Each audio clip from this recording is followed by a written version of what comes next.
Orient bell tiles studio से आप देख रहे हैं एबीपी न्यूज। नमस्कार, स्वागत है आपका एबीपी न्यूज में।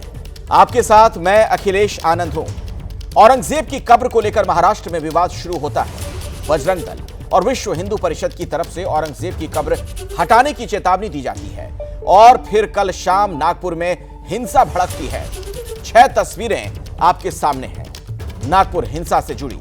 इस मामले में पुलिस की कार्रवाई जारी है। जानकारी के मुताबिक पुलिस ने 47 उपद्रवियों को गिरफ्तार कर लिया है। सीसीटीवी फुटेज के आधार पर और भी उपद्रवियों की पहचान की जा रही है। हिंसा कैसे हुई, किसने भड़काई, इसके पीछे कौन है, पथराव और आगजनी करने वाली भीड़ कहां से आई, ऐसे तमाम सवाल हैं जिनके जवाब पुलिस तलाश रही है।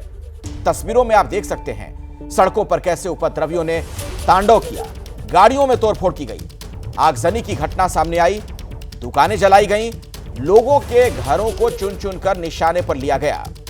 सोमवार को हुई हिंसा की पूरी करतूत इन तस्वीरों में कैद है। हालांकि आज नागपुर में शांति है। 10 थाना क्षेत्रों में फिर भी कर्फ्यू लागू है। पुलिस लगातार लोगों से शांति बनाए रखने की अपील कर रही है। सोशल मीडिया पर लगातार पुलिस प्रशासन नजर बनाए हुए है। नागपुर में हिंसा करने वाले, माहौल को बिगाड़ने वाले, अमन को आग लगाने वालों के तमाम सबूत अब सामने आ रहे हैं। सोमवार रात का एक और वीडियो सोशल मीडिया पर वायरल है जिसमें सड़क पर उपद्रवी दिखाई दे रहे हैं और पुलिस उन्हें काबू में करने के लिए पूरी कोशिश कर रही है।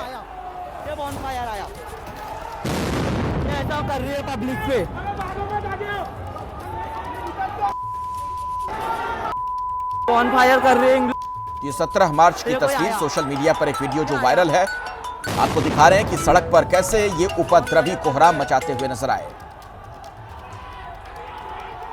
पुलिस उन्हें काबू में करने की कोशिश कर रही है, लेकिन आप देख रहे हैं भीड़ उत्तेजित।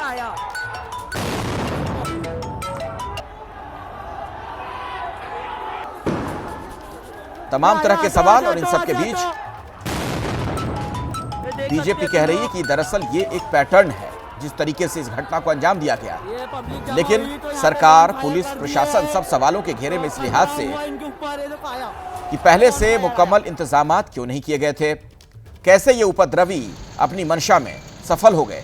और आप देख रहे हैं ये जो पत्थर उसके बाद वहां से जमा किए गए, उपद्रवियों की तरफ से जो पत्थर फेंके गए थे, वहां पर बरसाए गए थे, बाकायदा ट्रॉली में भरकर वहां से उसे हटाया गया।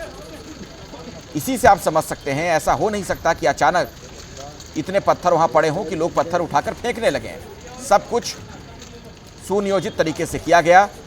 वहां पर पत्थर लाया गया होगा, जमा किया गया होगा, और कितने बड़े पत्थर हैं, इनके आकार को जरा आप देखिए। तो सवाल यही खड़ा हो रहा है कि अगर ये कॉन्स्पिरेसी है, साजिश है, इसके पीछे कौन है, उसे कैसे आखिर बेपर्दा किया जाए। तो इन दंगाइयों को किसने उकसाया, इन्हें लेकर कौन लोग आए यहां पर, क्योंकि जो स्थानीय लोग हैं उनका एक ये भी कहना है कि कईयों को वो लोग नहीं पहचान पा रहे थे। ऐसा लग रहा था कि लोग बाहर से आए हों, कुछ ने अपने चेहरे ढक रखे थे, सब कुछ सुनियोजित था। यानी ऐसा लग रहा था कि पहले से इसकी पूरी तैयारी कर ली गई थी कि कैसे नागपुर को हिंसा की आग में झोंकना है। वो शहर जो अमूमन शांत माना जाता है, शांति प्रिय लोग वहां पर, और वहां पर आप देखें किस तरीके की ये दुर्भाग्यपूर्ण घटना सामने आई। महाराष्ट्र की शीतकालीन राजधानी भी है नागपुर। कई बड़े नेता, दिग्गज नेता वहां से आते हैं, खुद मुख्यमंत्री का वो अपना इलाका, और इस बार तो शपथ ग्रहण समारोह भी वहीं पर विधानमंडल में हुआ था। और वो शहर देखिए किस तरीके से हिंसा की चपेट में आया। कई लोग इसमें घायल हुए हैं, पुलिस वाले जख्मी हुए हैं, पुलिस अधिकारी तक को दंगाइयों ने नहीं बख्शा, कुल्हाड़ी से वार किया गया। आप सोच सकते हैं कि इनकी जो ये हिमाकत थी, बिल्कुल ये बेखौफ थे। तो इसीलिए ये सवाल खड़ा हो रहा है कि आखिर उन सब के पीछे कौन, किसने इन्हें उकसाया, किसके इशारे पर इस घटना को अंजाम दिया गया। और पुलिस प्रशासन के लोग भी सवालों के घेरे में हैं। क्या उनके पास पहले से इस तरह की जानकारी नहीं थी? क्या ये इंटेलिजेंस फेल्योर नहीं है? दिन से उसी तरीके का माहौल वहां पर बन रहा था। नागपुर में 2-3 बार दिन भर में ऐसी घटना हुई जब लगा कि कहीं हिंसा ना हो जाए, लेकिन हालात को संभाला गया और आखिर में शाम होते होते, अंधेरा घिरते घिरते इस तरह की दुर्भाग्यपूर्ण घटना हो ही गई। नागपुर हिंसा का एक और सीसीटीवी फुटेज सामने आया है। सड़क पर लाठी डंडे रॉड के साथ उपद्रवी नजर आए, गाड़ियों को तोड़ते दिखे, घरों पर पथराव करते नजर आ रहे हैं उपद्रवी। हम आपको दिखाएंगे सीसीटीवी फुटेज जिसमें ये उपद्रवी साफ तौर पर दिख रहे हैं, हुड़दंग करते हुए, हंगामा करते हुए। हालांकि कुछ कैमरे भी वहां पर तोड़े गए हैं, सीसीटीवी कैमरे भी तोड़े गए। यानी इन लोगों को पहले से सब पता था कहां पर कैमरे लगे हुए हैं, उन्हें इसलिए तोड़ा गया ताकि ये पकड़ में ना आए। लेकिन कुछ लोग फिर भी जो आसपास कैमरे लगे हुए थे उसमें दिख रहे हैं। आप देखिए कुछ के हाथ में डंडे हैं, लाठी, कुछ लोग वहां पर पत्थर फेंकते हुए नजर आए, कईयों के चेहरे ढके हुए हैं। और इसी से यह समझ आ रहा है कि यह सब कुछ साजिशन किया गया है। पुलिस और प्रशासन इसलिए सवालों के घेरे में क्योंकि इस तरीके के मुकम्मल इंतजामात होने चाहिए थे कि इन उपद्रवियों से निपटा जा सके, इन्हें खदेड़ा जा सके, इन्हें पकड़ा जा सके। लेकिन देखिए कैसे अपने नापाक मंसूबों में ये कामयाब हो गए। नागपुर हिंसा को लेकर महाराष्ट्र के सीएम देवेंद्र फडणवीस विधानसभा में अपनी बात कह रहे थे थोड़ी देर पहले। उन्होंने कहा कि हिंसा पहले से ही सुनियोजित थी, ट्रक में पत्थर इकट्ठा किए गए थे और हिंसा से पहले अफवाह फैलाई गई। दंगाइयों को बख्शा नहीं जाएगा, ये कह रहे हैं मुख्यमंत्री। और उनका साफ तौर पर यह कहना कि हिंसा से पहले अफवाह फैलाई गई। देवेंद्र फडणवीस जिनके पास की गृह मंत्रालय भी है, कानून का प्रभार उन्हीं के पास है। अध्यक्ष महोदय, एकूणच याच्यामध्ये जर आपण बघितलं तर सकाळची एक घटना घडल्यानंतर मध्यंतरीच्या काळामध्ये पूर्णपणे शांतता होती, पण त्यानंतर मात्र संध्याकाळी काही लोकांनी जाणीवपूर्वक अशा प्रकारचा हल्ला केल्याचं या ठिकाणी लक्षात येत आहे। याचं कारण जवळपास एक ट्रॉली भरून त्या ठिकाणी दगड मिळालेले आहेत आणि काही लोकांनी जमा करून ठेवलेले दगड, वरती जमा करून ठेवलेले दगड हे आपल्याला पाहायला मिळाले। मुख्यमंत्री को आपने सुना, नागपुर हिंसा कैसे हुई, इसकी शुरुआत कहां से हुई, किस पक्ष ने किसको भड़काया, इसे लेकर अलग अलग तरह के दावे हैं, तमाम दलीलें दी जा रही हैं। पुलिस का यह कहना है कि नागपुर में हालात फिलहाल काबू में है, लगातार कार्रवाई की जा रही है। लेकिन सवाल तो यह कि नागपुर में हिंसा भड़की कैसे। आइए इसे तस्वीरों के जरिए जरा समझते हैं। ये जो पहला वीडियो आप देख रहे हैं, दरअसल दावा यह किया जा रहा है कि औरंगजेब की प्रतीकात्मक कब्र को लेकर कुछ हिंदू संगठन प्रदर्शन कर रहे थे, लेकिन इस दौरान धार्मिक वस्तुओं के साथ प्रदर्शन किया गया। इसी को लेकर बाद में कई तरह की अफवाहें उड़ाई गईं।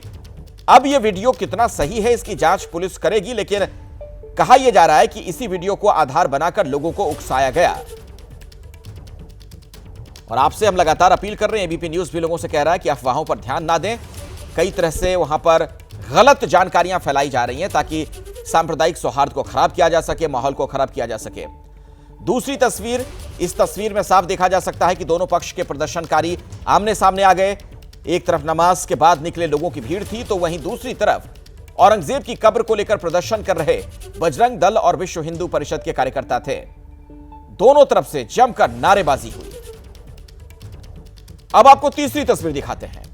नारेबाजी के बाद चौराहे पर सैकड़ों लोग जमा हो गए, जमकर नारेबाजी की गई, पुलिस वहां मौजूद थी। इसके बावजूद औरंगजेब विवाद को लेकर दोनों पक्षों का आक्रोश चरम पर था और इसी के बाद लोगों की भावनाएं भड़की हैं, यह बात कही जा रही है। अब आपको एक और वीडियो दिखाते हैं। एक पक्ष के तरफ से आरोप यह लगाया गया कि नमाज अदा कर लौट रहे लोगों पर लाठीचार्ज किया गया। यहां यह समझना जरूरी है कि नमाज के बाद ही एक इलाके में भीड़ इकट्ठा होनी शुरू हुई थी। आरोप यह लगाया गया कि पुलिस लाठीचार्ज में बच्चों को भी चोट आई है। एक पक्ष इसे बर्बरता बता रहा है और वीडियो को भी वायरल किया गया। हिंसा जो भड़की उसके पीछे की यह वजह बताई जा रही है। और इसके बाद शाम ढलते ढलते नागपुर में हिंसा की आग भड़क गई। आरोपी है कि सैकड़ों की संख्या में दंगाई पहुंचे, खास समुदाय के लोगों को निशाना बनाया गया, गाड़ियों में आग लगा दी गई, घरों और दुकानों को भी नुकसान पहुंचाया गया। यानी लोगों को आर्थिक तौर पर बड़ा नुकसान वहां पर हुआ है। कोई जनहानि नहीं हुई, लेकिन कई लोग इसमें गंभीर तौर पर घायल भी हुए हैं। कुछ पुलिसकर्मियों को चोट आई है। नागपुर में हिंसा के बाद का वीडियो भी हम आपको दिखा रहे हैं। इन आग की लपटों को देखकर आप अंदाजा लगा सकते हैं किस तरीके से वहां पर उपद्रव किया गया। असउद्दीन ओवैसी इस मसले पर क्या कह रहे हैं, आपको सुनवा देते हैं।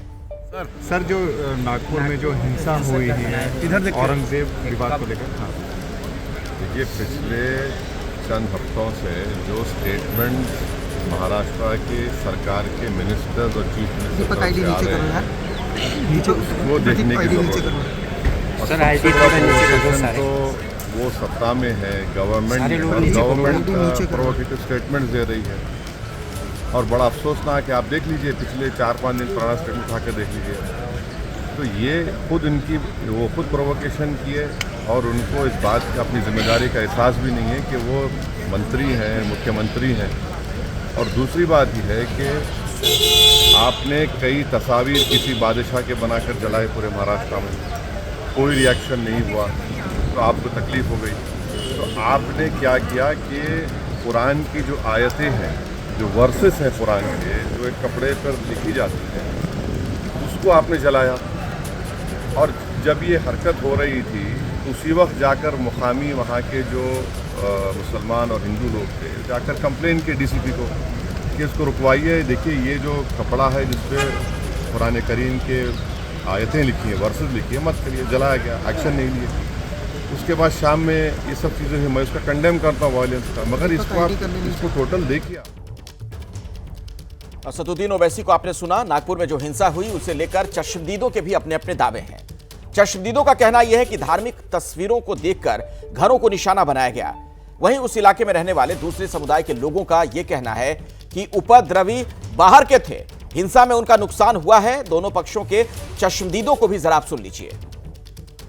हम लोग यहाँ पे खड़े थे, यहाँ पे खड़े रह के दंगा फसाद देख रहे थे। इन लोगों ने घर पे सामने आग लगाई, कारें जला दी। हम सब यहाँ से खड़े रह के देख रहे थे जाली से।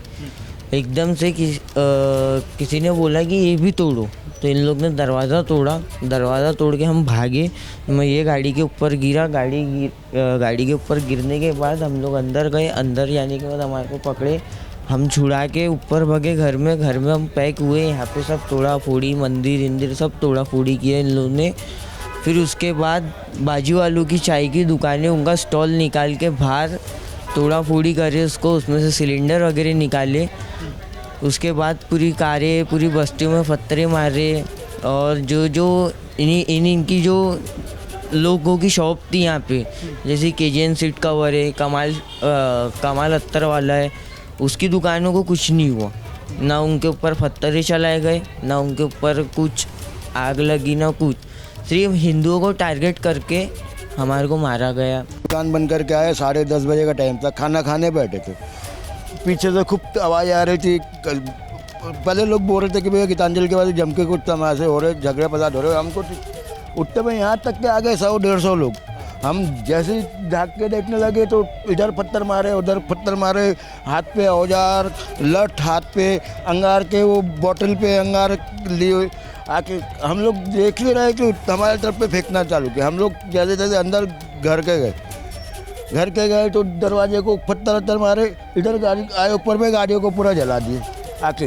और इधर पे मेन रीज़न क्या था, ये भैया चंदू भैया है, ये बनाते हैं रामनवमी पे झांकियाँ भगवान वगैरह की। तो यहाँ पे इनने 1-2 झांकी रखे थे, जैसे भगवान की झांकी थी और पोस्टर थे। वो देख के उनने मतलब और ज़्यादा, वो तो आजू बाजू जो कर रहे थे, लेकिन हमारे यहाँ पे मेन करने का रीज़न क्या था कि उनको ये सब दिखा।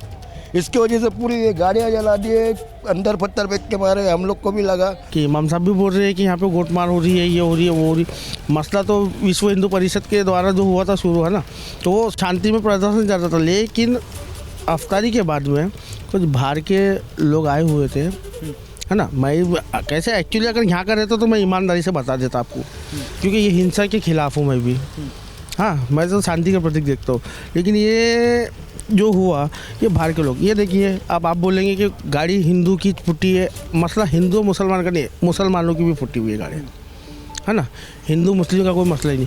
ये बाहर के लोग आए हुए थे, तो सर इन लोगों ने माहौल बिगाड़ के रखे यहाँ का। किस एरिया के लोग आए थे और इनको नहीं बता सकते, क्योंकि मैं खुद नहीं पहचाना। हम लोग खुद, यानी हम लोगों को पूरे जो हमारे मोहल्ले, आप लोग अक्सर एरिया में नहीं देखे? नहीं, आज तक के का नहीं देखे उनको, हमने आज तक के का नहीं देखे। अच्छा, हमारे सहयोगियों ने वहां लोगों से बातचीत की है और लोगों का क्या कहना था वो हम आपको सुनवा रहे थे। सीधे मैं आपको नागपुर लिए चलता हूं। मृत्युंजय सिंह इस वक्त मेरे साथ जुड़ चुके हैं, हमारे सहयोगी।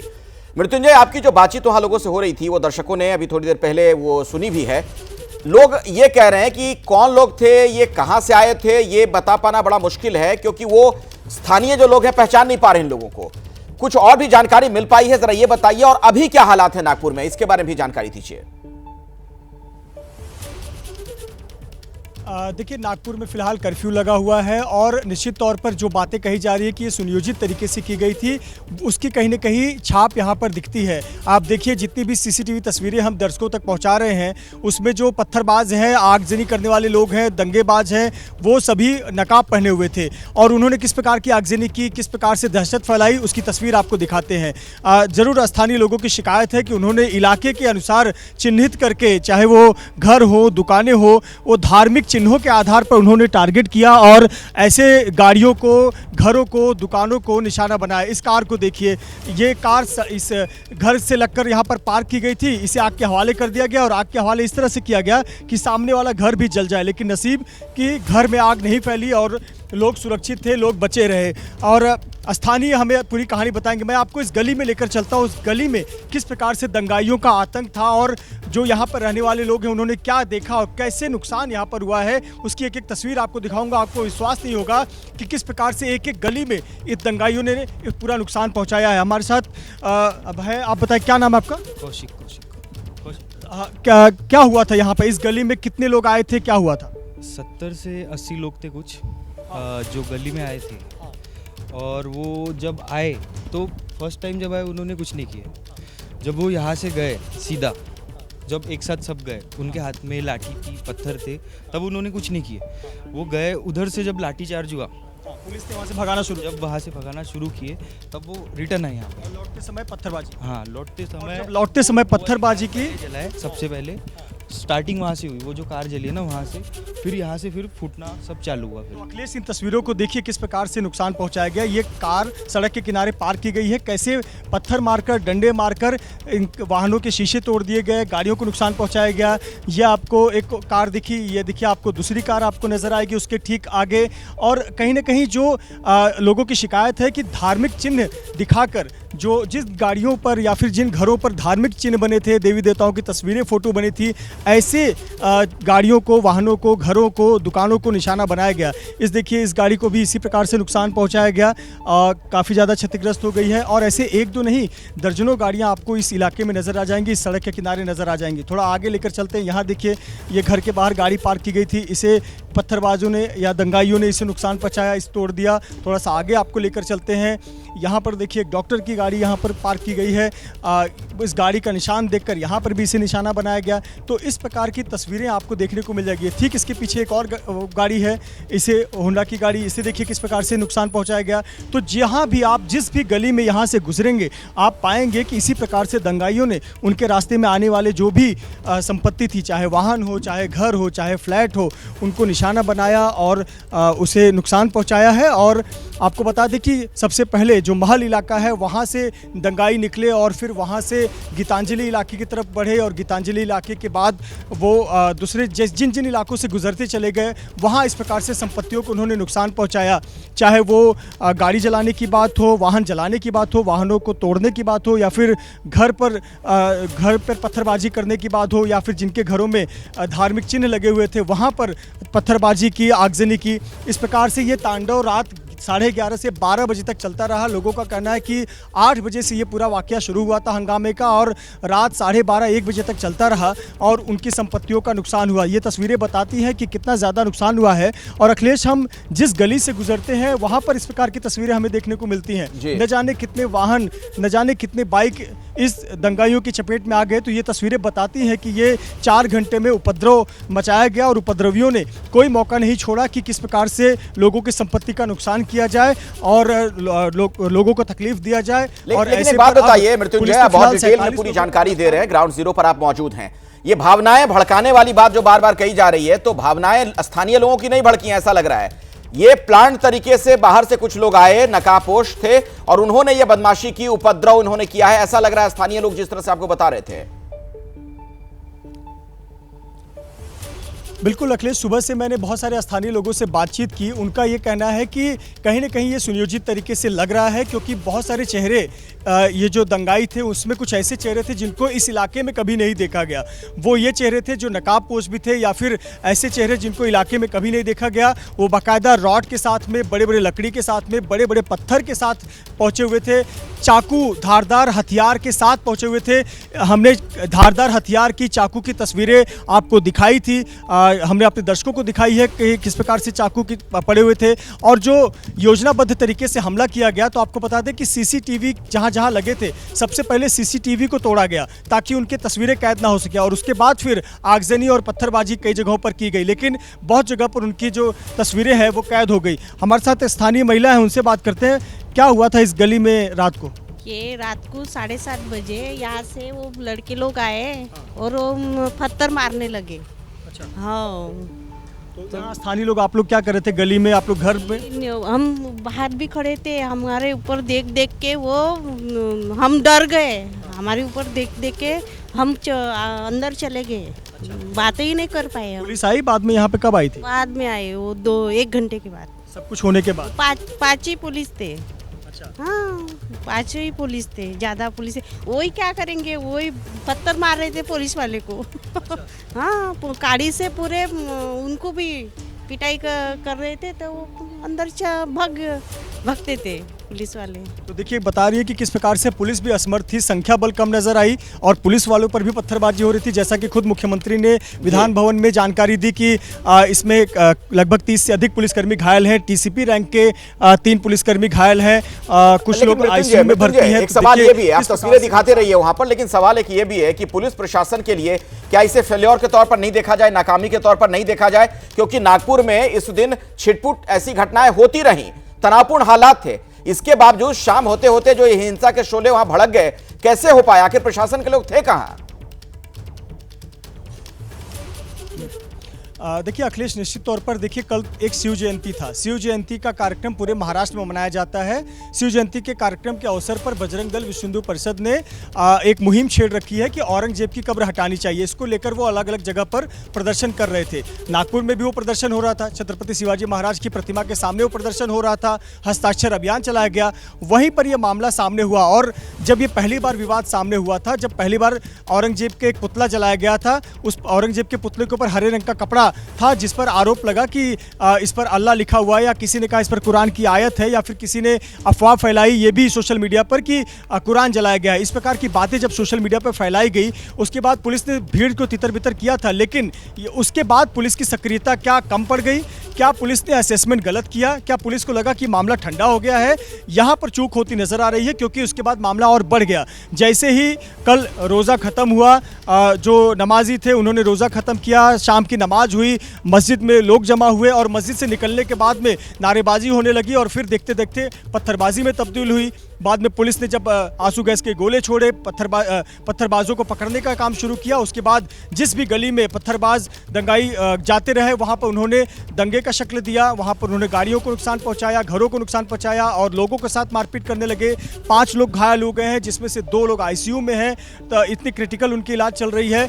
तो इस प्रकार से दंगा फैलते चला गया। लेकिन आपका बहुत महत्वपूर्ण सवाल है कि जब सुबह ये घटना हुई थी और ये 11 बजे से प्रदर्शन चल रहा था, और 1-2 बार स्थिति ऐसी बनी कि दोनों पक्ष आमने सामने आ गए हैं, तो ऐसे पर पुलिस की जिम्मेदारी बनती है कि पूरे इलाके में कड़े बंदोबस्त कराया जाए और लोगों को विश्वास में लिया जाए कि जो भी कानून हाथ मिलेगा उस पर कार्रवाई होगी, और अफवाहों पर विश्वास ना किया जाए। लेकिन शायद इसमें कहीं न कहीं चूक रही होगी, इसीलिए इतनी बड़ी घटना, एक सवाल ये भी है मृत्युंजय, नागपुर की बात अगर की जाए, अमूमन बहुत शांतिप्रिय लोग वहां पर, सौहार्दपूर्ण वातावरण रहता है, पहले कभी इस तरह की घटना देखने को नहीं मिली।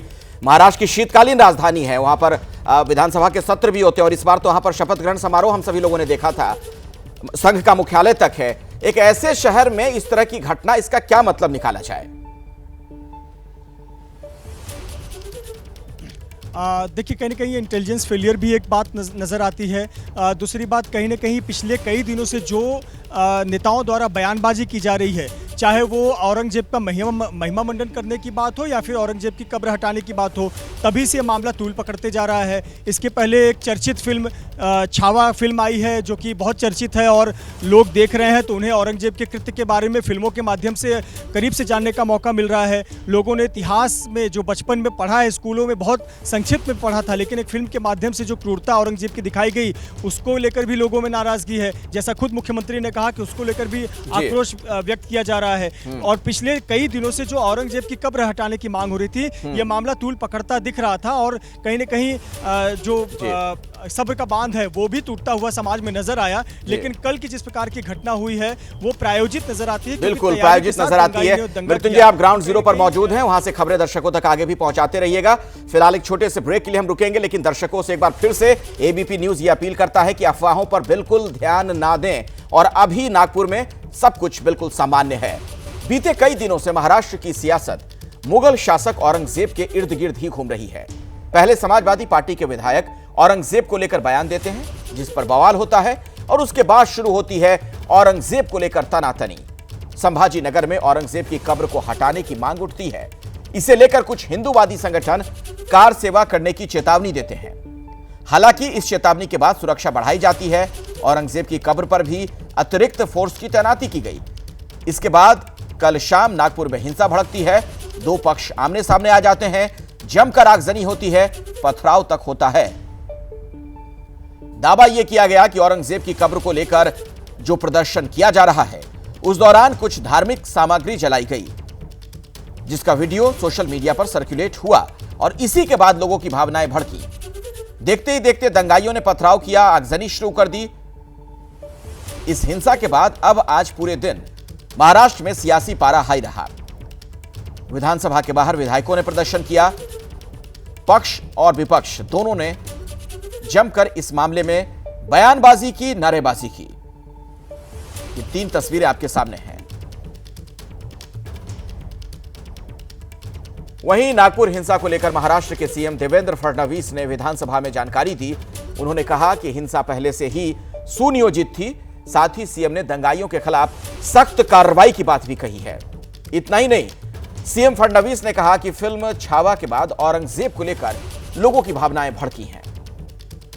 अध्यक्ष महोदय, एकूणच याच्यामध्ये जर आपण बघितलं तर सकाळची एक घटना घडल्यानंतर मध्यंतरीच्या काळामध्ये पूर्णपणे शांतता होती, पण त्यानंतर मात्र संध्याकाळी काही लोकांनी जाणीवपूर्वक अशा प्रकारचा हल्ला केल्याचं या ठिकाणी लक्षात येत आहे। याचं कारण जवळपास एक ट्रॉली भरून त्या ठिकाणी दगड मिळालेले आहेत आणि काही लोकांनी जमा करून ठेवलेले दगड, वरती जमा करून ठेवलेले दगड हे आपल्याला पाहायला मिळाले।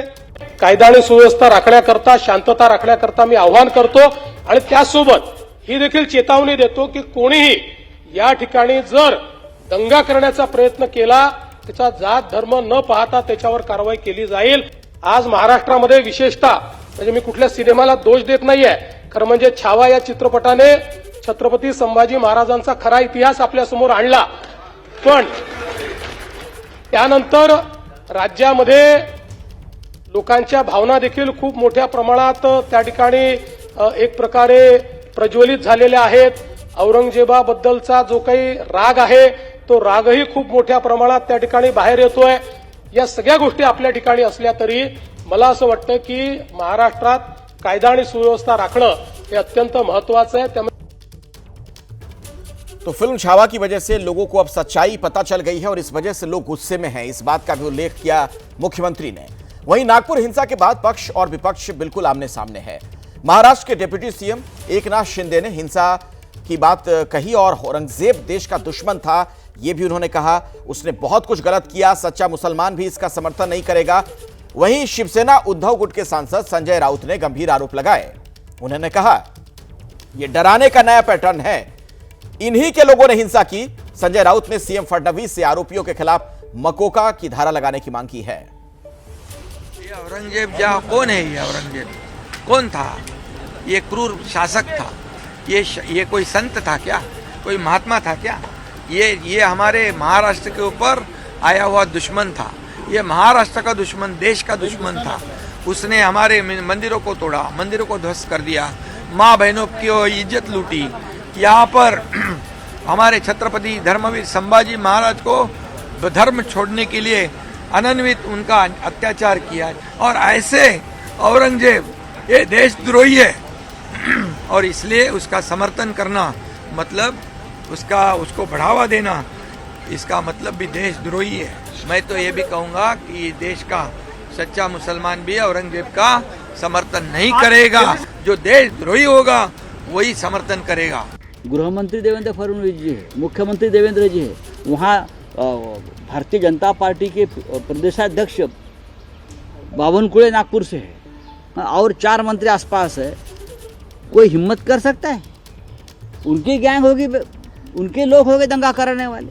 ये एक नया पैटर्न है हिंदुओं को डराने का, हिंदुओं को ऊपर अपने लोगों से हमला करवाने का, फिर हिंदुओं को भड़काने का और दंगा में उसको लाना है। अगर देवेंद्र जी फडणवीस में दम है तो जो दंगेखोर है ना, उनको मखौका लगाइए। नागपुर हिंसा को लेकर शिवसेना उद्धव गुट के नेता आदित्य ठाकरे ने बीजेपी पर निशाना साधा। आदित्य ठाकरे ने कहा कि जहां बीजेपी सरकार नहीं चला पाती, वहां हिंसा होती है। तो नागपुर हिंसा पर आदित्य ठाकरे का बयान भी सामने आ गया है। जहां बीजेपी सरकार नहीं चला पाती वहां हिंसा होती है। बीजेपी लोगों को बांटने का काम कर रही है, यह कहना आदित्य ठाकरे का। तो नागपुर हिंसा पर आदित्य ठाकरे ने अपनी बात रखी है।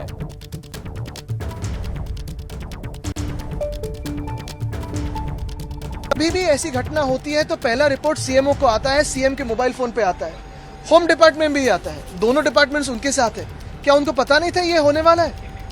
मेरा अंदाज यही है कि भाजपा को महाराष्ट्र का मणिपुर करना है। मणिपुर में अगर आप देखें तो पिछले 1 साल से जैसी बातें हो रही है वैसे ही दंगे हो रहे हैं, किसी ना किसी को जलाया जा रहा है, किसी को मारा जा रहा है। क्या आज वहां इन्वेस्टमेंट जाएगी? क्या कोई पर्यटन जाएगा?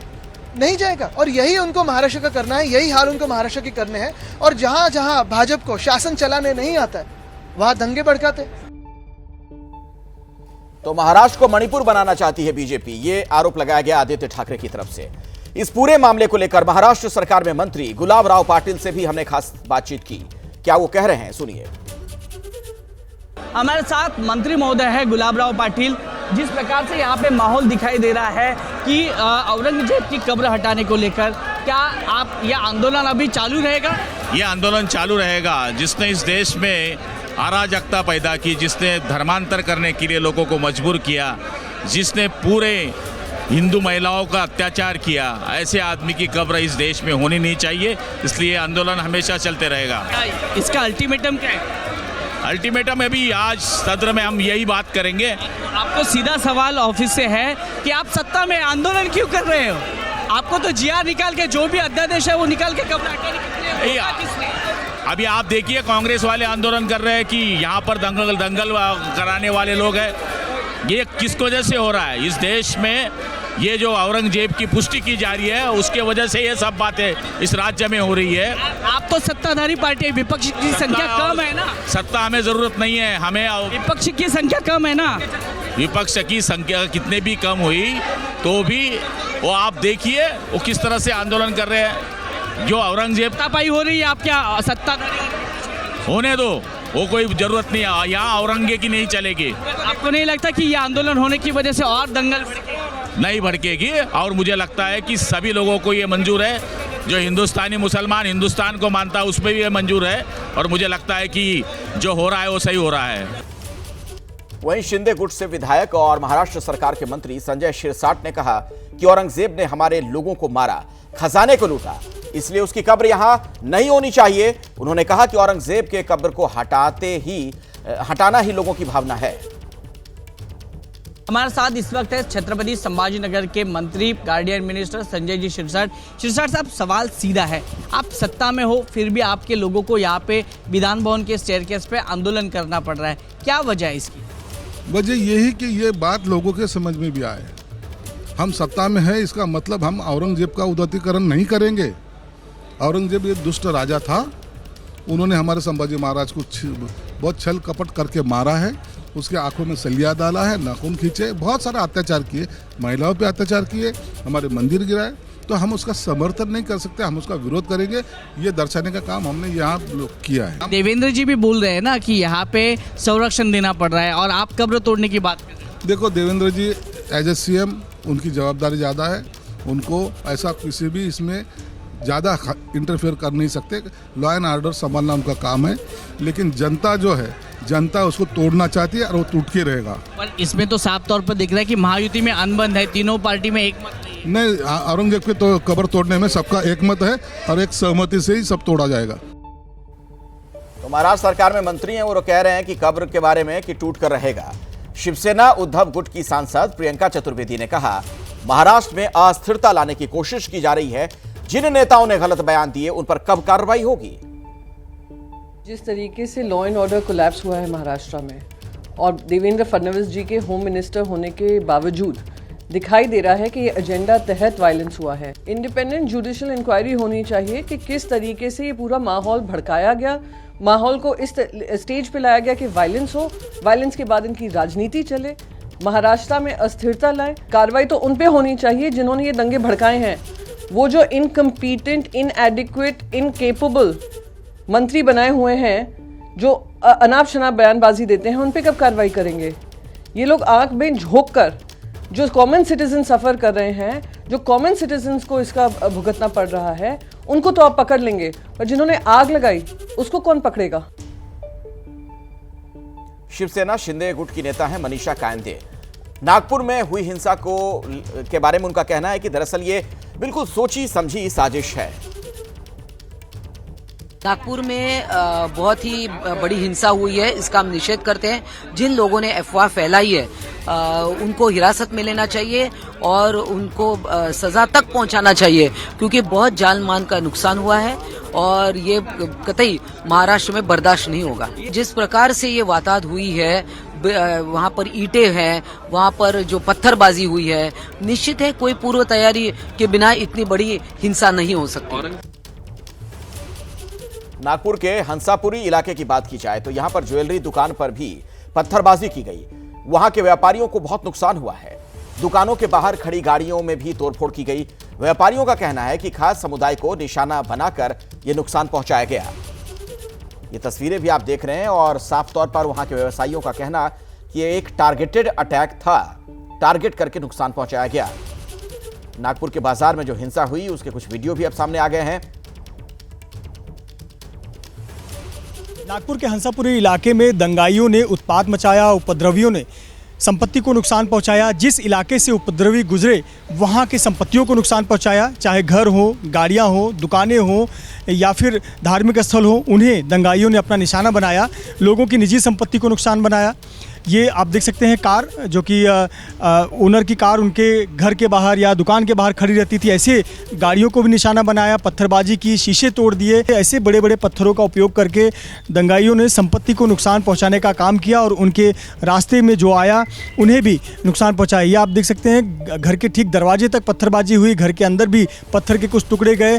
लोग अपने आप को घर में बंद कर उन्होंने अपनी जान बचाई। इस प्रकार से काफ़ी ज़्यादा नुकसान हुआ। हमारे साथ चश्मदीद हैं और जिनकी संपत्ति का नुकसान हुआ। करीब रात को 11 बजे के आसपास आए ये एक गली से सामने और जो पत्थरे मारने लगे, बोर्ड को लगा, ये बोर्ड को लगाया, अंदर तक यानी डंडे वंडे से करें।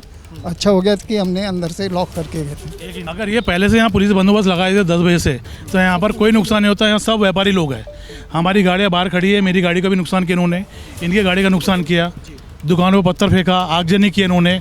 आज टू व्हीलर कम से कम 15 से 25 टू व्हीलर जलाए इन लोगों ने। स्थानीय लोग कह रहे हैं कि पेट्रोल बोतल और हथियार भी लेकर आए थे। जो जलाए गए काहे से जलाए सर?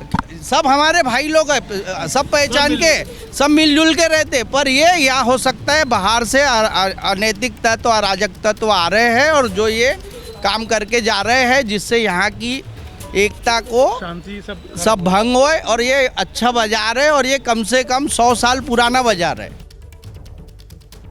एक बात जो बार बार सामने आ रही है, स्थानीय लोग कह रहे हैं कि जिन लोगों ने भी इस घटना को अंजाम दिया वो लोग पहचान में नहीं आ रहे थे, यानी वो स्थानीय लोग नहीं थे, बाहर से आए थे। नागपुर में कल हुई हिंसा के सबूत सीसीटीवी कैमरों में भी कैद हैं। हिंसा के निशान आज भी सड़कों पर नजर आ रहे हैं। कैसे उपद्रवियों ने तोड़फोड़ की, आगजनी की, एबीपी न्यूज संवाददाता मृत्युंजय सिंह की एक रिपोर्ट आपको दिखाते हैं। नागपुर के महल इलाके के अलावा हंसापुरी इलाके में भी दंगाइयों ने हुड़दंग मचाया, दंगा किया, संपत्तियों को जलाया, गाड़ियों को नुकसान पहुंचाया, घर पर पत्थरबाजी की और आगजनी की। तस्वीरें आपको हंसापुरी इलाके की दिखाते हैं। ये सड़क के किनारे ये जो बाइक आपको नज़र आ रही है, लगभग 6 से 7 या कम से कम हम कहें आधा दर्जन से अधिक बाइक हैं जिनको आग के हवाले कर दिया गया। और दंगाई जब यहाँ पर आए तो उन्होंने पत्थरबाजी भी की, घरों पर पत्थरबाजी की और फिर घरों और दुकानों के सामने जो वाहन खड़े थे, बाइक खड़े थे, उनको आग के हवाले कर दिया, तोड़फोड़ किया।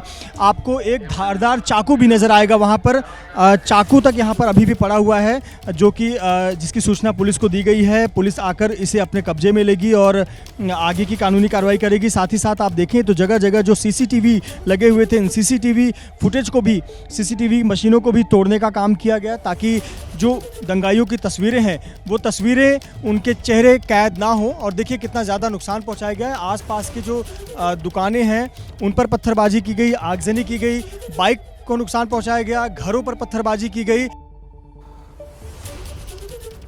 एक ब्रेक के लिए हम रुके, उससे पहले फिर से दर्शकों को बता दें कि अफवाहों पर बिल्कुल ध्यान मत दीजिएगा, क्योंकि ऐसे में आप ही का अपना नुकसान हो सकता है। सही और सच्ची खबर एबीपी न्यूज पर देखते रहिए।